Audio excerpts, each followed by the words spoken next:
देव और दानवों के बीच समुद्र मंथन का काम संपन्न होने के बाद अंत में भगवान धन्वंतरी अमृत कलश लेकर प्रकट हुए।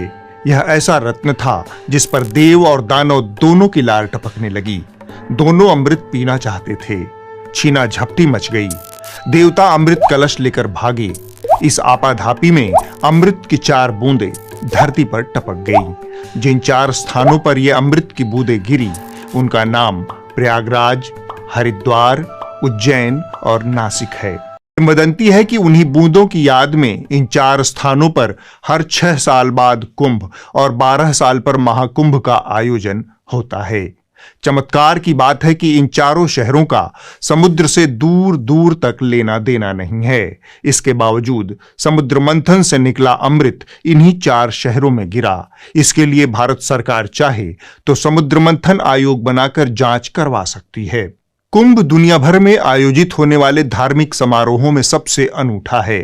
बहन श्वेता सिंह के शब्दों में कहें तो अद्भुत, अविश्वसनीय, अकल्पनीय। अद्भुत, अविश्वसनीय, अकल्पनीय। कुंभ आस्था के उस चरम रूप का प्रकटीकरण है जहां तर्क और विज्ञान नतमस्तक हो जाते हैं।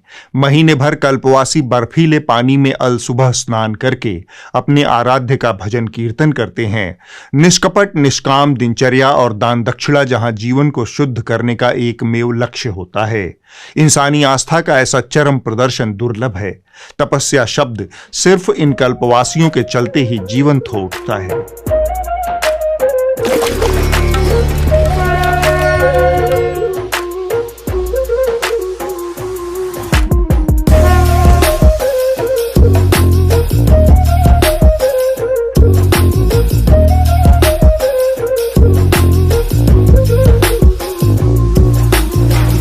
इन श्रद्धालुओं की आस्था को नमन करते हुए अब हम आपको कुंभ की दूसरी तस्वीरें दिखाना चाहते हैं। जब अमृत निकला था तब अलग युग था। यह कलयुग है। अब कुंभ से अमृत की बूंदें नहीं छलकती। यहां बहुत सारे कीच, काम, क्रोध और काइयां लोगों का जमावड़ा भी होता है। साधुवाद की ओट में अवसरवादी बाबाओं साध्वियों की पौबारह होती है। जो संत महात्मा साधु बाबा हमको और आपको सांसारिकता के खोखलेपन पर प्रवचन देते हैं, मोहमाया से दूर रहने की सलाहें बांटते हैं, भौतिक जीवन के अंधकार से निकालकर ज्ञान की रोशनी में ले जाने का वादा करते हैं, वो बड़ी बड़ी मर्सिडीज, BMW कारों में सवार होकर आ रहे हैं। सर्व सुविधा संपन्न एयर कंडीशन टेंटों में रह रहे हैं।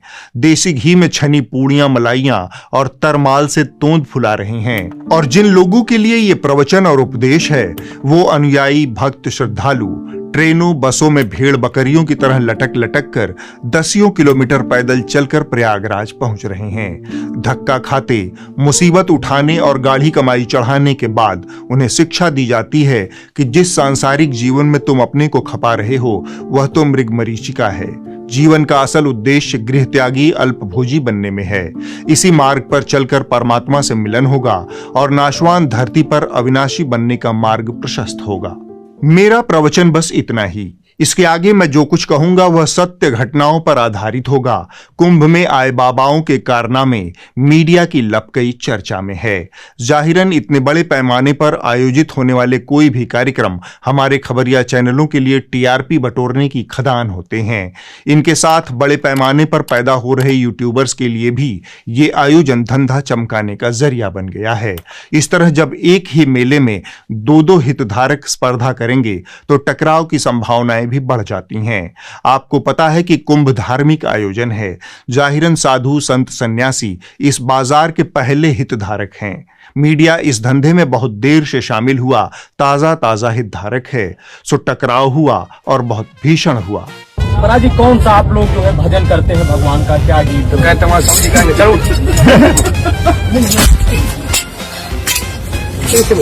सबको बहुत बातें करेगा सहारा इसी में कर्म में देख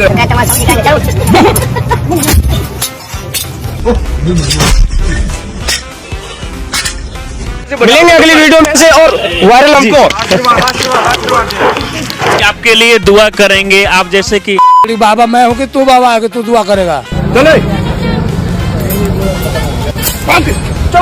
काम, क्रोध, मद, लोभ, मोह सब नाथ नरक के पंथ। मेरी साधु पक्ष को सलाह है कि काम, क्रोध और मद से दूर रहें और मीडिया पक्ष को सलाह है कि लोभ मोह से दूर रहें। दोनों पक्षों को शांति बरतने की आवश्यकता है। देश विदेश के लोगों की नजरें प्रयागराज पर टिकी हैं और प्रयागराज गंगा यमुना के तिकोने पर टिका है। लोग अपने पाप धोने के लिए हर दिन यहां पहुंच रहे हैं। हमारे खबरिया चैनल भी अपने पापों की गठरी धोने, टीआरपी का माल बटोरने की गरज से महीना भर पहले से ही बोरिया बिस्तर लेकर कुंभ ग्राम में बस चुके हैं। आध्यात्म के नाम पर आपको दिन भर एक से बढ़कर एक बाबाओं के दर्शन हो रहे हैं। एबीपी न्यूज का यह एक्सक्लूसिव नागा बाबा वाला इंटरव्यू कहीं छूट न जाए। इसमें नागाओं की शक्ति का राज छिपा है। गुप्त राज होते हैं, ये किसी के सामने बोले नहीं जाते। इंडिया का एक भगत है यहाँ पे सेवा के लिए, दो हमारे लिए। गृहस्थ एक जंजाल है जिसमें जैसे मकड़ी जाल पोती है उस तरह से फंसता चला जाता है मनुष्य। अबे महासत्य है। सत्य क्या है? सत्य घास बेचते हैं। हम स्वयंभू हैं। हमारे शरीर की भभूत धो गए, एक बार इंसान मुर्दा को पिला दो जाना, सारो वो जिंदा हो जाए। ये साधुओं की बूटी है, गृहस्थियों की नहीं है। भजन करने की दवाई, गांजा नहीं। मेरा नाम 1 2 3 ऑल इंडिया फ्री नागा बाबा कमलगिरी। इतना ही नहीं, एबीपी न्यूज ने एक 8 साल के नागा बाबा को भी खोज निकाला।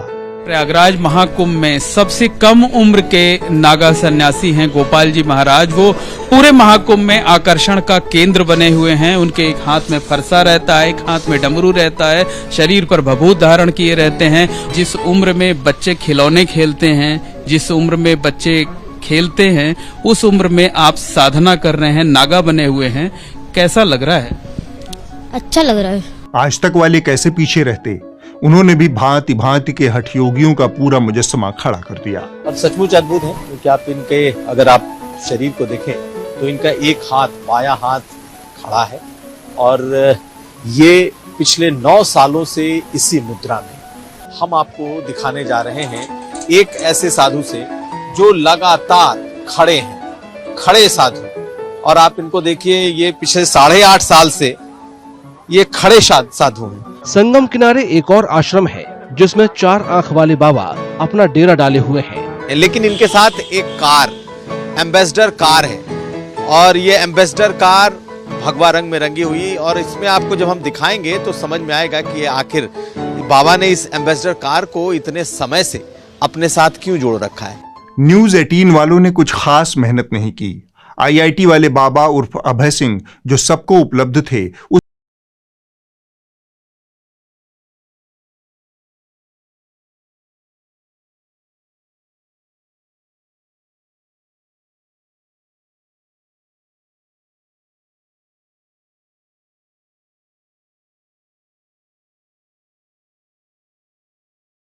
थोड़ी और बात करेंगे, लेकिन टाइम्स नाउ वाले जो कबूतर बाबा पकड़ कर ले आए हैं वो भी देख लीजिए। बाबा के सिर पर कबूतर हर समय दिखाई पड़ता है। यूं लगता है जैसे जटाओं के बीच उसने घोंसला बना रखा हो। दावा है कि बीते 9 साल से कबूतर उनके साथ साए की तरह रहता है। ये जो आपकी वीडियोज है, फोटो है, बहुत वायरल हो रही है। किस तरीके से रिश्ता जुड़ गया? ये तो जीव सुई शिव है, जीव की माया है, बस जीव सुई शिव है, सेवा है। इंडिया टीवी वाले भी पीछे नहीं रहे, वो कांटे वाले बाबा को खोज कर ले आए। कांटों का बिस्तर बिछा है और ये साधु महाराज उस पर ऐसे लेटे हैं जैसे मखमल की शैया हो। इनकी साधना इस स्तर तक पहुंच चुकी है कि इन्हें न तो कांटे चुभते हैं न ही परेशान करते हैं। इतने प्रकार के बाबाओं को देखकर मुझे अपना ही एक पुराना शो याद आ गया। वह शो क्या है, वह तो आइडियाज की खान है। इतने प्रकार के बाबाओं का आइडिया मैंने कुंभ से महीनों पहले दिया था। अभी भी उनमें से बहुत सारे बाबा बन नहीं पाए हैं। कुंभ ही उन सब का सबसे बेहतरीन लॉन्च पैड हो सकता है। देखिए और कोशिश कीजिए कि ये सारे बाबा भी समय रहते अस्तित्व में आ जाएं। 1 मिनट पहले आप ये जान लीजिए कि देश में कितनी तरह के संभावित बाबा हैं। बूढ़े बाबा, जवान बाबा, अधेड़ बाबा, गृहस्थ बाबा, गृह त्यागी बाबा, घोषित पत्नीधारी बाबा, अघोषित पत्नीधारी बाबा, पत्नी व्रत बाबा, पत्नी त्यागी बाबा, फक्कड़ बाबा, घुमक्कड़ बाबा, मठाधीश, मंदिरवासी बाबा, आश्रमवासी बाबा, वनवासी बाबा, नगरवासी बाबा, ग्रामवासी बाबा, मजारवासी बाबा, पैदाइशी बाबा, व्यवसायी बाबा, अपराधी बाबा, पेरोल वाले बाबा, तड़ीपार बाबा, जमानत याफ्ता बाबा, बलात्कारी बाबा, कट्टाधारी बाबा, चाकूधारी बाबा, त्रिशूलधारी बाबा, नागा बाबा, नंगा बाबा, कपड़ा पहनने वाले बाबा, नहाने वाले बाबा, बिना नहाने वाले बाबा, चिलम सुल्फा गांजा वाले बाबा, बम बम भगेड़ी बाबा, नेता और मंत्रियों वाले बाबा, सिर्फ महिला शिष्यों वाले बाबा, शर्तियां बेटा देने वाले बाबा, नौकरी देने वाले बाबा, प्रेमिका पटाने वाले बाबा, मद्रासी बाबा, नेपाली बाबा, बंगाली बाबा, गंडे वाले बाबा, ताबीज वाले बाबा, कैमरे वाले बाबा, मोबाइल वाले बाबा, 4 GB RAM 2 GB data free वाले बाबा। थोड़ा सा और, लंगोट वाले बाबा, लुंगी वाले बाबा, दाढ़ी वाले बाबा, सफाचट बाबा, अवघड़ बाबा, कमंडला बाबा आदि इत्यादि। मजा आ गया। ये सारे बाबा अभी भी मिसिंग हैं। कुंभ नगरी में डटे पत्रकारों का कहना है कि इस कुंभ में मीडिया कवरेज अभी उस चरम बिंदु को टच नहीं कर पाई है जहां पिछले कुंभ में यह पहुंची थी।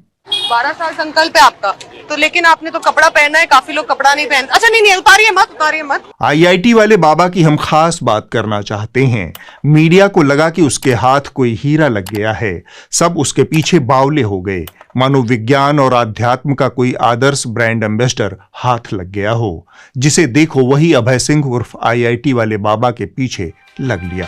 परेशान तो कर ही रहे आप लोग, परेशान करके पूछते हो, परेशान नहीं कर रहा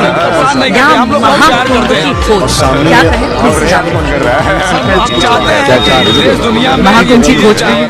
लेकिन एक साधु कबीर ने कहा था, अति का भला न बोलना, अति की भली न चूप, अति का भला न बरसना, अति की भली न धूप। तो जैसे जैसे IIT वाले अभय सिंह ने बोलना शुरू किया, वैसे वैसे इसके मन की मैल सतह पर आती गई। पहले इसने अपने माँ बाप को धिक्कारा। क्या नहीं किया उन्होंने जिस वजह से आपको इतना ये चीज अफेक्ट करी है कि सिर्फ ये अभी उनको यदि फाइनेंशियल चाहिए, वो बोले कि हमने लिखाया पढ़ाया, तो ठीक है ना, मैं उनको भेज देता ना पैसे। अब तो मैं बहुत सारे पैसे भेज सकता हूँ, ये लो 1 करोड़ रुपए हो जाएगा तुम्हारा, डन।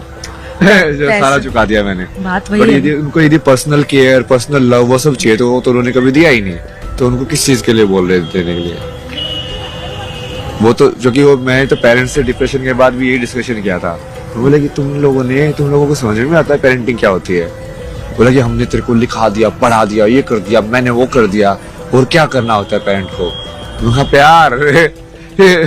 वो बार बार रिक्वेस्ट कर रहे हैं मीडिया के थ्रू कि बेटा घर आ जा। घर आ जा मतलब क्या होता है? ये तो फेमस होने के बाद रिक्वेस्ट कर रहे हैं ना, वैसा वो सारे नौटंकी भी है ना ये। और फिर इसने फिरका परस्ती का जहर भी उगला। पूरी वाइट सिविलाइजेशन खत्म, पूरा इस्लाम खत्म। और अंत में इसने गांधी जी पर जो ओछी टिप्पणी की, उससे साबित हुआ कि यह आदमी न सिर्फ कमअक्ल है बल्कि मानसिक तौर पर अस्थिर है और इसे उपचार की आवश्यकता है। आध्यात्मिकता लोगों को समझ में नहीं आई, इसलिए गांधी को महात्मा का नाम दे दिया। कैसे महान आत्मा हो गई वो? क्या किया उन्होंने? कल्ट है ना वो, जैसे ओशो का कल्ट था वैसे कल्ट बना हुआ है। वो कल्ट रूल कर रहा है तुमको इतने साल से, एक फेक बाबा का कल्ट। जितनी आवश्यकता इस आदमी को उपचार की है, उतनी ही आवश्यकता भारत के मीडिया को भी है। इसने मीडिया के ऊपर नए सिरे से रोशनी डाली है। जैसे ही मीडिया के हाथ कोई जमूरा लगता है, वह उसे पत्रकारिता की कसौटी पर कसने की बजाय गोद में बिठाकर नोट बटोरने में लग जाता है। इस मानसिक रूप से अस्थिर दिखने वाले व्यक्ति को मीडिया ने बिना जांचे परखे हीरो बनाना शुरू कर दिया, और फिर कुछ दिन के भीतर ही वह मीडिया के मुंह पर कालिख पोत कर आगे निकल गया। वो ऐसे मवाली आवारा आदमी था, वो कोई साधु नहीं था, यूं ही मवाली था, जगह जगह रुकता खाता था, और कहीं भी वो टीवी और कुछ भी बक देता था। वो बहुत गलत व्यक्ति था, उसे अखाड़े से मार के भगा दिया हम लोगों ने।